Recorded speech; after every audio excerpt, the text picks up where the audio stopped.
Equity, justice and sustainable solutions. So I want to challenge you to think a little bit differently for the next 30 minutes, and then we'll have some questions afterwards. So I want you to think about sustainability, not about what is probable, but what is possible. And I'm always reminded of that when I look at this picture from New York. Who would have ever thought that that could be a scene outside Macy's, that a street could be turned into a place for people rather than for cars? Who would have thought that it was possible? Sustainability should be about what is possible, not what is probably going to happen. If we stay in the tired old paradigm of what's probably going to happen, it probably will happen. So let's think about what is possible. This only happened, though, because of an inspired mayor, Mayor Bloomberg, who hired an inspired transportation commissioner, Janet Sadiq Khan, who hired Jan Gehl, the architect of the Copenhagen miracle, who engaged this massive non-profit sector, transportation justice sector in New York, and reimagined streets. So I want you to think, as I'm talking, about what is possible. But I'm going to challenge you first to think not about solutions. We're always about solutions. And when I initially talked to Susie and Julie about this, coming and speaking at this conference, what I realized was, at MIT, you're all about solutions. But I wonder, if you're always all about solutions, are we asking the right questions? I think we get better solutions when we ask the right questions, because sometimes we're just blinded by finding a solution. And so I want to ask 6 questions today that hopefully you'll be able to think about in your work. Now, I'm not going to talk about universities and university campuses. I'm just going to talk about sustainability more generally. But I think what I'm going to talk about is going to have applicability in your work. So the first question, are human equality and environmental quality related? This is a big question, and it's been one that's been vexing me for a long time. And I think back to the early 2000s when some papers were coming out in the Journal of Environmental Economics, linking countries with a very strong commitment to social justice, measured by women in parliament, measured by education access, healthcare, etc., and linking those countries with very much more stringent environmental regulations, and those nations were the Scandinavian nations. Very high commitment to social justice, very high commitment to environmental protection. The converse was not mentioned in the paper, but from the paper I really thought, well, the countries that are trashing their environment are often trashing their people as well. And so in the early 2000s, there was this idea that there's a link between the way we treat each other and the way we treat the planet. But if you think about our social movements, we have a social justice movement and we have a green movement. We have Greenpeace, we have Amnesty International. And in some ways, I think we've not done a good job in either, because we've separated out environmental protection and human equality. But the most compelling evidence, and I'm an academic, I don't usually advertise other people's books, get me, but this book is a must-read, The Spirit Level. Now, for those of you who don't speak English, a spirit level is a level. We call it a spirit level in England. So the book is about why equality is better for everyone. And what it's based on is about 40 years of data from around the world, and the number one point from the book is it's not poverty, it's inequality that is the most corrosive in society. Inequality is the most corrosive. Societies with the greatest gap between rich and poor have a whole raft of social problems, from greater incarceration rates, teen pregnancy, drug alcohol dependency, domestic violence, etc. You name it. It increases as society is more unequal. Not only that, the societies that are most unequal have the highest advertising revenues. Advertisers love inequality.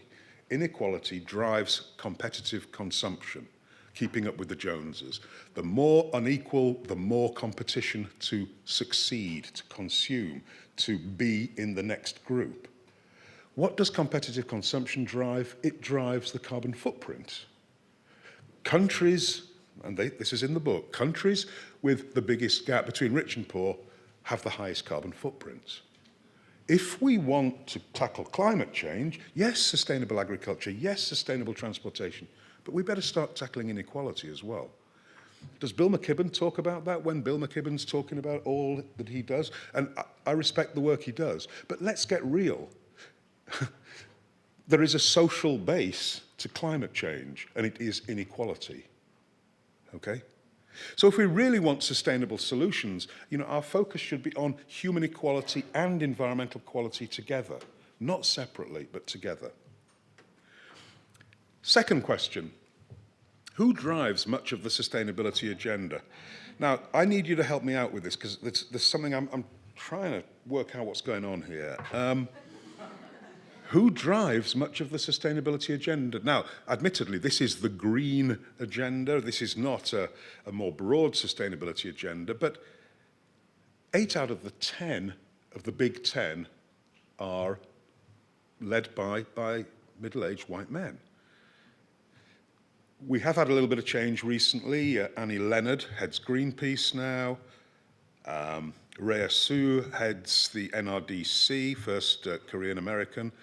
And John Muir would be turning in his grave, but Aaron Mayer is now the first African American president of the Sierra Club. It matters. It matters what organizations look like. It really does matter. And what's really interesting now, and there's a very good report if you're interested in this, the State of Diversity in Environmental Organizations, a report that looks at the last 20 years of recruitment on boards, on staffs of environmental organizations. And the picture's not a pretty picture, but what is really interesting now, the funders have said, enough is enough. You need to change. You need to start looking like the people that you are serving. And, I think about this in my own work. I was on the board of Massachusetts Audubon Society. Julie mentioned my background was in ecology. I was a member of the Young Ornithologists Club of the Royal Society for the Protection of Birds when I was 9 years old. I came out of ecology. My school sports teacher wanted to know, why is he not coming to sports practice on a Saturday morning? I was bird watching. And they're thinking, a big lad like you, what are you doing bird watching? You should be playing rugby, The point is, seriously, the point is, our organizations need to look more like the people that they're serving. Now, at Massachusetts Audubon Society, we get it. We get it that Massachusetts is changing rapidly. What do the Brazilian residents in Massachusetts, the Cape Verdeans, the Syrians, the Somalians, what do they think of nature? How do we reconstruct our message for Massachusetts Audubon Society to be relevant in an intercultural and rapidly diversifying Commonwealth of Massachusetts? Now, back in the day, you could say there was a moral imperative for these organizations to change. Now, the imperative is different. It's about survival. Will Massachusetts Audubon Society be around for another 100 years if it increasingly is divorced from what Massachusetts looks like? It's about survival. And what's interesting for me, if your organization doesn't look like the people it serves, are you legitimate? Will your message be heard, understood, and acted upon if you don't look like? Now, Massachusetts Audubon Society's mission statement is protecting the nature of Massachusetts for all residents. Massachusetts Audubon Society does a very good job, except for the word all. It protects nature, but is it really involving a wide range of Massachusetts residents? Has it understood what the Brazilians, the Cape Verdeans, the Haitians, what do they see? How do they construct nature? It doesn't require a huge change in tactics. It just requires some thinking, some focus groups, some work, some recruitment. Again, I'm making this point. I think it's a really important point. If you don't look like the people you're serving, are you truly legitimate? Question 3. What is local food in an intercultural society? We have a big issue in sustainability. There are 2 main pivots around which we sell sustainability: less and local. Less is better. But for a lot of people, saying less, you've got to give things up. A lot of people would say, do you know, I haven't got anything to start with. Don't you start telling me to give things up. When I've consumed as much as you have, then maybe I'll think about giving things up. But, you know, at the moment, I need to consume. So less is one message that we have a problem with. How do we communicate that message in a society where some people just don't have anything? And then this idea of local. What is local food? So let me give you an example here. Bottom right corner, George and Julia Bowling, the Bowling Farm in Maryland. They're former tobacco farmers. The state of Maryland is giving grants to get people out of tobacco farming. And so on the left of the picture, that's what they're doing. The Bowlings now grow African crops just outside of DC, where there's 140,000 Africans, diplomats, professors, doctors, upper middle class people who want to eat African food. And they don't want it imported. They want to eat locally grown African food. So 2 points here. Good American entrepreneurship. The Bowlings have seen an opportunity and they're going for it, and they're doing very well, and they're working with the African community to see what will grow. But the second point is, again, it problematizes this notion of what is local. Is local a geographic concept, or is it a cultural concept?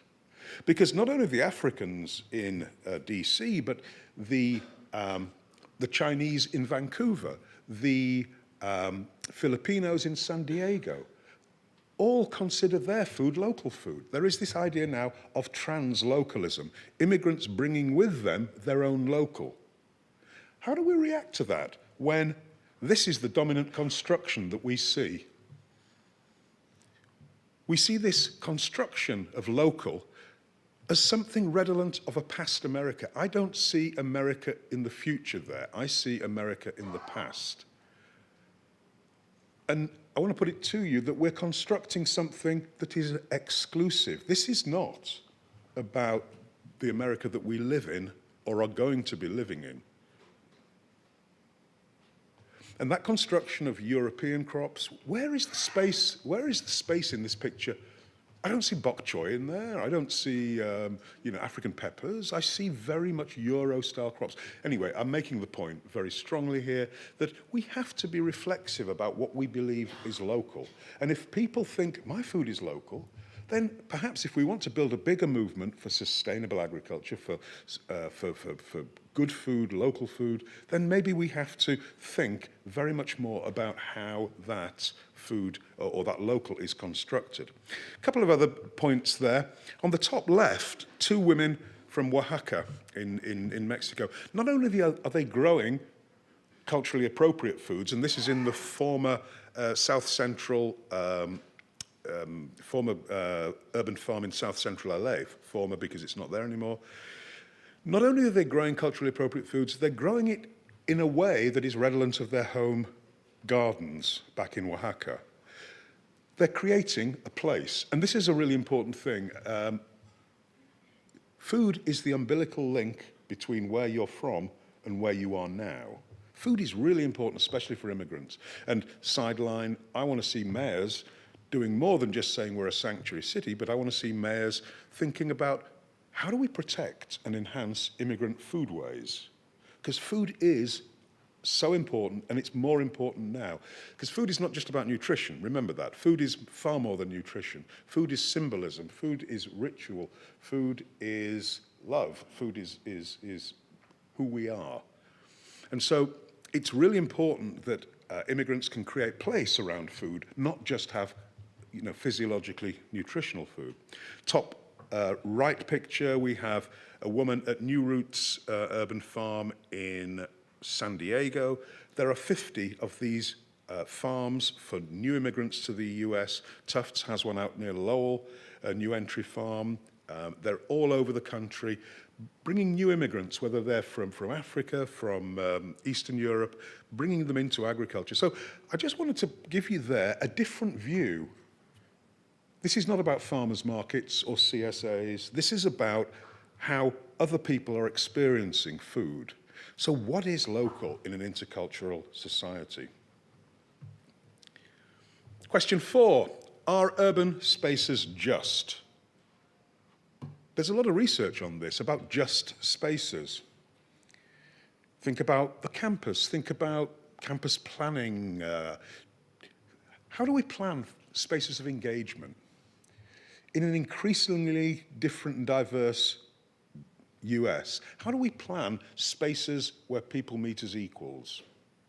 Because this is one of the roles of urban design. How do we engineer spaces that are sticky? People want to stick around and sit. And two places here. I've been to both of them. In fact, there are coffee shops in both. Where the FedEx is that's Simon's, one of my favorite coffee shops. Anybody drink at Simon's? Oh, oh, Laura, well done, thank you. And on the left is Södervägen in Gothenburg in Sweden. And where the blue sign is, there is a coffee shop called Frank's. And I've sat at both, and I've just watched the space. These spaces could not be more different. The only similarity that they have is that the streets are identical width. Massachusetts Avenue and Södervägen are identical width. But the social and physical organization of the space could not be more different. The Swedes have imposed what I call spatial justice on the street. They have democratized the street. The rights to the street on Massachusetts Avenue depend on the size of your vehicle. That's the American way. The bigger your vehicle, the more rights you have. Simple. Not so on the Swedish street. On the Swedish street, to the left of the streetcar, and you can see there's another streetcar further down the street, and there's another one this way. They're free and they're full. To the left of the streetcar is about 10% of the street space that is for vehicles, private vehicles. 10%. It's amazing. There is streetcar, then there's cycle lane, and then there's walkways. The Swedes have done something. They've democratized the street. And imagine the impacts on both adults and children. Imagine the kid getting up and going to school on Mass Ave versus the kid getting up on Södervägen. How is our wiring changed by seeing what we see on the right and on the left? Now, there's a lot of data. We know the data. The data comes from, what's he called? Appleyard. Dan Appleyard's work in the 70s and 80s in San Francisco, that social interactions on heavy streets, heavy traffic streets versus lightly traffic streets, social interactions are much greater the lighter the traffic. This is behind the principle of traffic calming. This is exactly why we do it. And the notion of home territory on these three streets is much greater the lighter the traffic. So we would imagine then that there is more socialization on streets that are more just, if you like. And remember, streets are our most commonly used urban space. Forget parks. Parks are, I mean, they're great. They're really good spaces. But every day we use a space called the street. And it's a place. It's not just a conduit for transporting people. So question 4, are urban spaces just?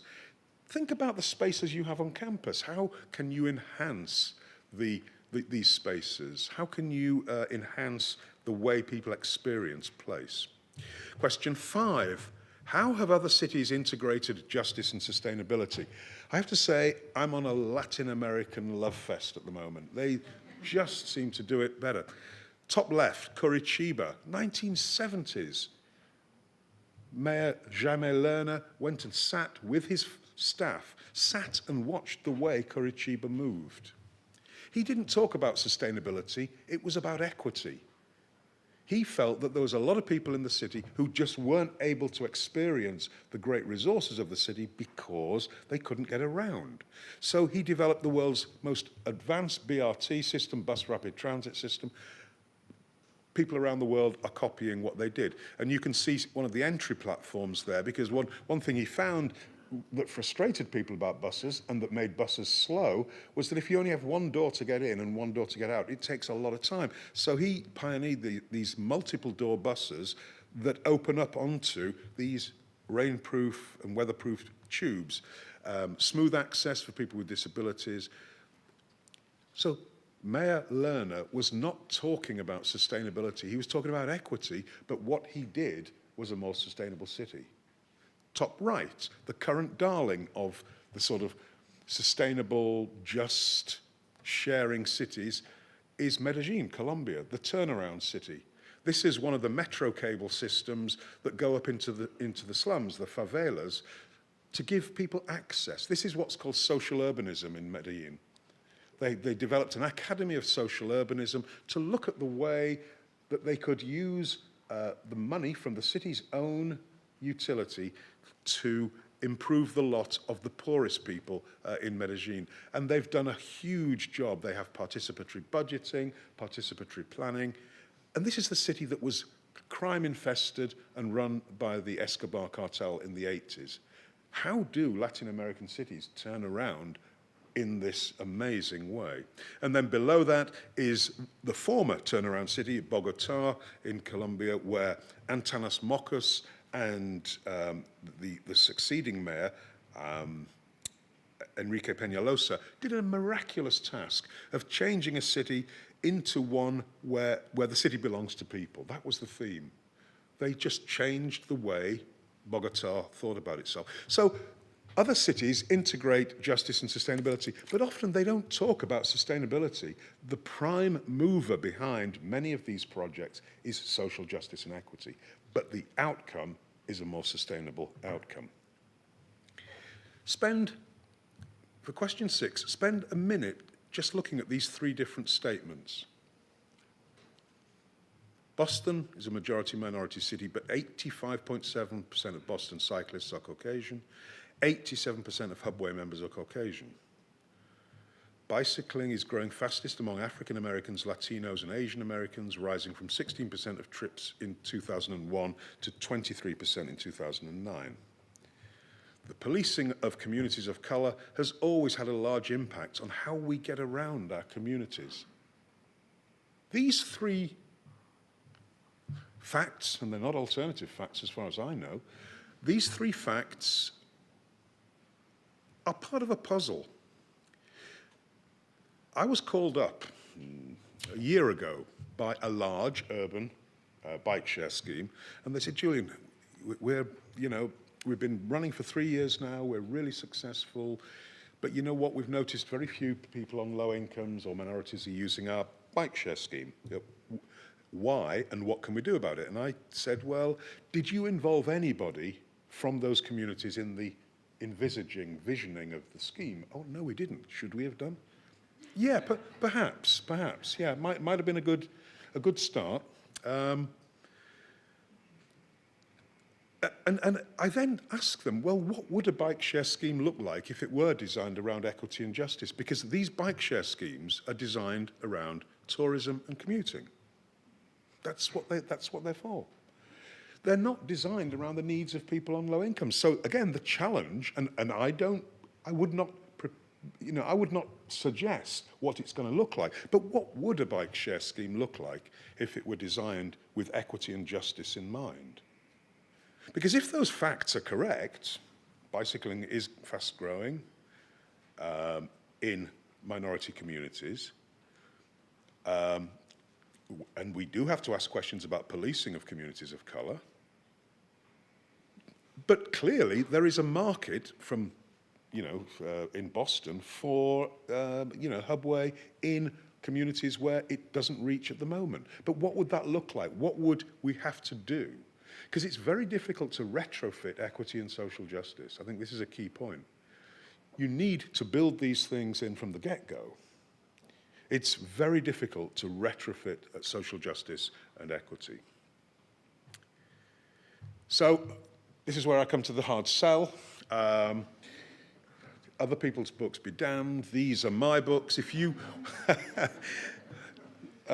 want to know more about these questions, each of these, and actually 3 of them are MIT Press books, Just Sustainabilities, Development in an Unequal World, Cultivating Food Justice, and the latest one, Sharing Cities, Case for Truly Smart and Sustainable Cities. I mean, so all of these books deal with this kind of thinking. I just urge you to just think differently. I mean, the work you're doing is great, but in many ways, you're tackling the low-hanging fruit. This is the science. You're doing the science and the technology. That's good. But really, the challenges of sustainability in the future is the social science. It's not about knowing what to do, it's about getting people to do it, and that's social science. And so that's, I think, your challenge. Thank you.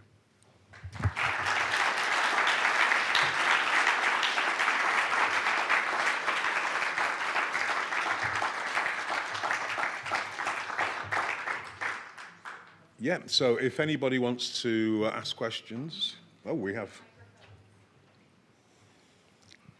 the roving mic person. Hi, I'm Tim Gutowski. I'm on the faculty here in mechanical engineering. Thank you for your very provocative talk. I liked a lot of things you said, and some of the things jarred me. I like the idea of rethinking our questions. But you started off with something that sort of stopped me in my tracks. So I want you to help me think this through. It was the statement you attributed to the book, I forget, the first book you showed us, Wilkinson and Pickett, that the countries with the greatest carbon footprints had the greatest inequality. I think that's misleading. I'm casually aware of that data. And I think the problem's more complicated than that. I would say that the countries with the, let's see, how would I say it? That reducing inequality leads to a higher carbon footprint. Reducing inequality leads to a higher. So I think it's a complicated question. You started out by asking the question, the relationship between equality and environmental justice. Let me explain why I'm saying what I'm saying. Well, no, the question, it was about equality and environmental quality. Environmental quality or environmental protection, right. Yeah. So why I'm picking on this one statement is, I think, as far as I understand, the way people become more equal has been throughout history by industrialization, because it's provided a lot of jobs for a lot of people. And that has led to a higher carbon footprint. So that would then lead me to the statement that greater equality leads to a higher carbon footprint, not the other way around. I'll sit down and take your comment. But that statement you made stopped me in my tracks, because I think it's wrong and it's misleading. I think that's what they're saying in the book. And I mean, yes, there were lots of challenges to some of the basic themes in the book, but I'm taking what they said, and their argument basically was that if we want to reduce our carbon footprint, then we should reduce inequality. That's the point that they're making. Yeah. Sounds too simplistic.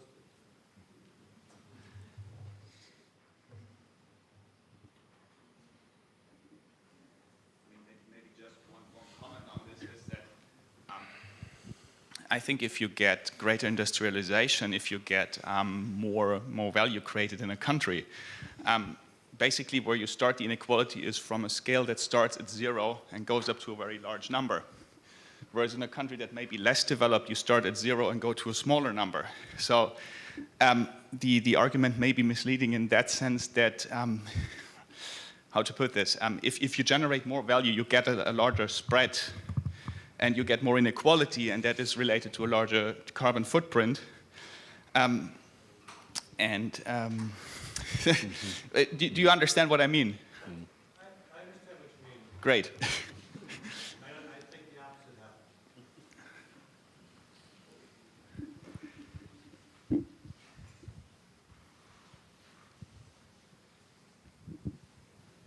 So we're agreed on everything else. Great, that's excellent, excellent.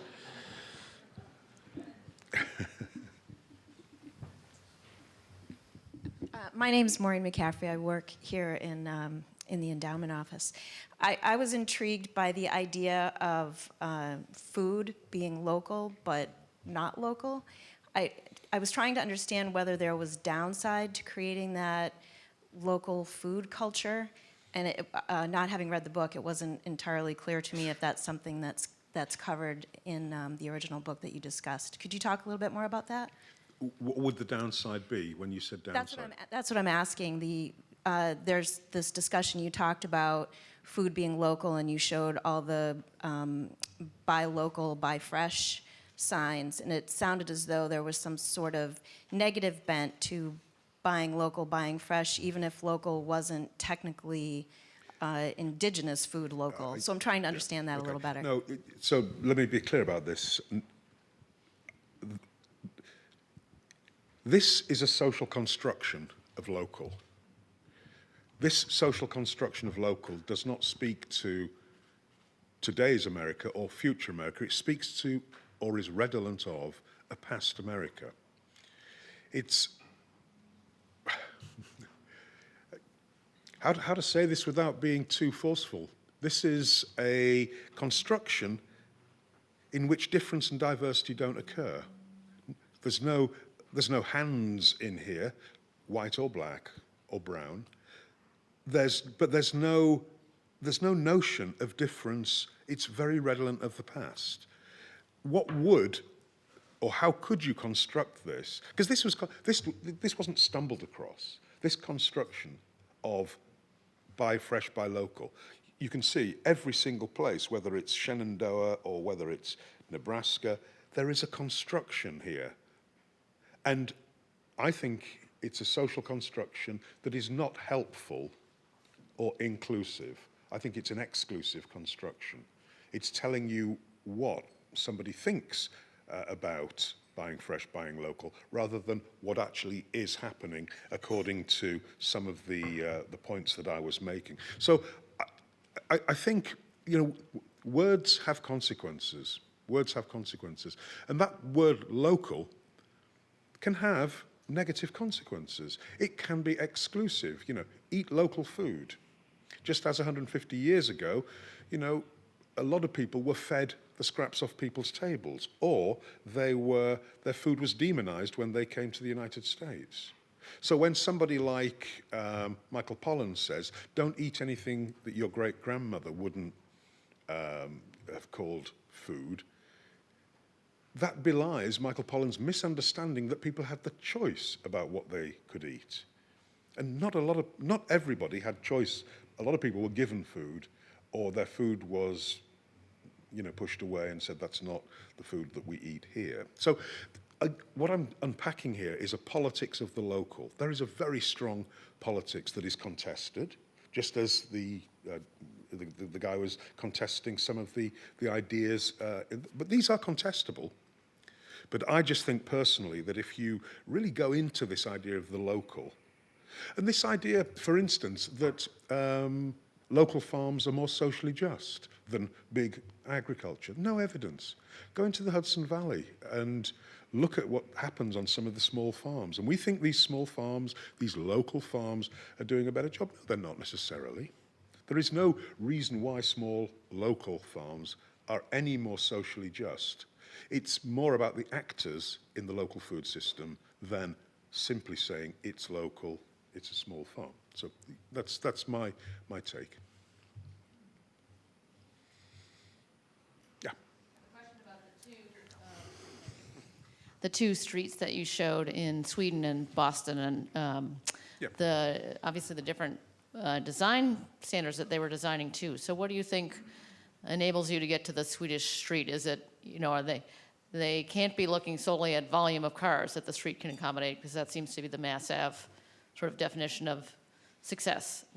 What are the Swedish designers or government agencies designing for in that street that we could take a model from? What do you think they're designing for?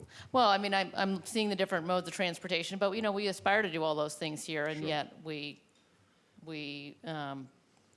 it's not yet part of our culture the same way. I mean, perhaps they're looking not only at the number of people traveling, but I also see more trees planted on either side of the street. There seems to be several layers built into that street in a way that ours don't have. Well, I think you've hit on the point here that, this is not just about code and design. This is a facet of Swedish notions of equality and justice and, the idea of a street for people. I mean, And we're in Cambridge here on Mass Ave. You would think that we could do better. And we are doing better now. There is a protected bike lane, and we're moving in that direction. We absolutely are. And things are changing. And if you look at the street that I showed you at the beginning in New York, Broadway, and look at Times Square. So there is change coming. But in Sweden, it comes, I think, from a deep set of values within society about how cities should be organized. And I think that's a good thing. We're having to retrofit some of this thinking into our street design. Because, I mean, nothing happens by accident. And social justice doesn't simply happen. We have to design it in. Nobody ever just tripped over social justice and thought, wow, hey, this is social justice. No, we have to be explicit, not implicit. And, you know, the Swedes, as I say, I use this phrase, democratize the street. They've imposed spatial justice on the street. Your rights are not determined by the size of your vehicle or the mode of transportation. A cyclist has every much as much right as the pedestrian, as the transit user, and the car driver is constrained to literally 10% of the street. So, again, you know, it's organizing society or organizing streets as almost like a pulse for the way that society should be organized according to the Swedes.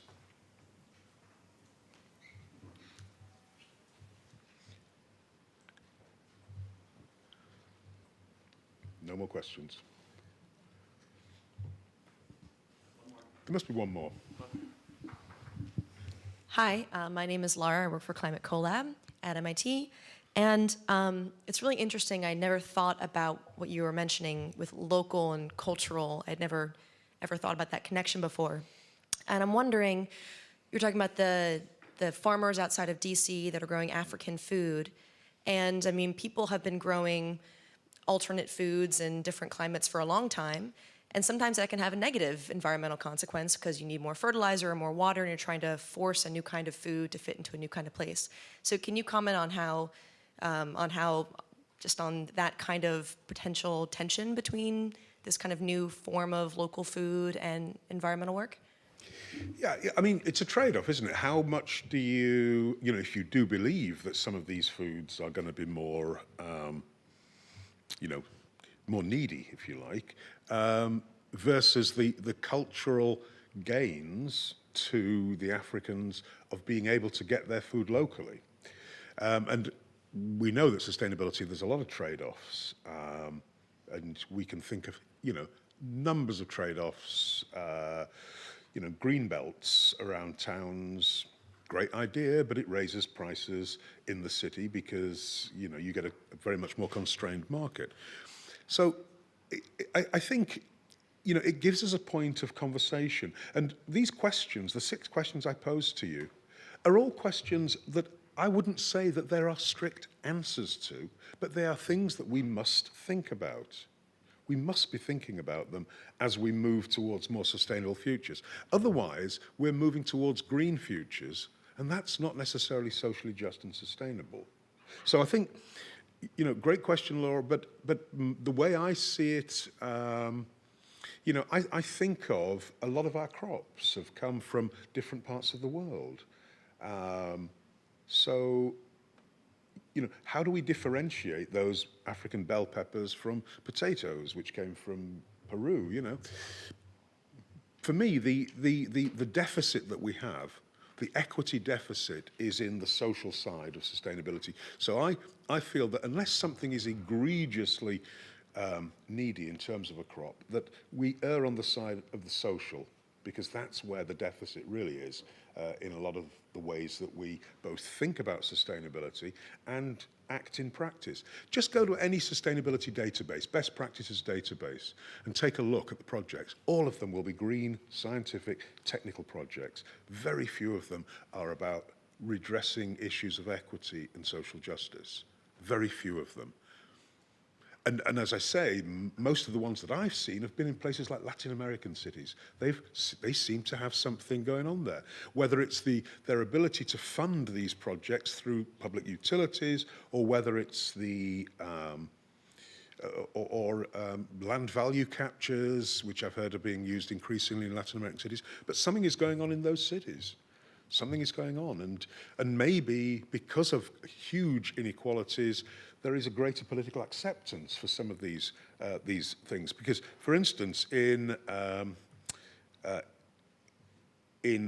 Bogota, the bottom picture there was huge acceptance for some of the very drastic changes that Enrique Peñalosa wanted to make.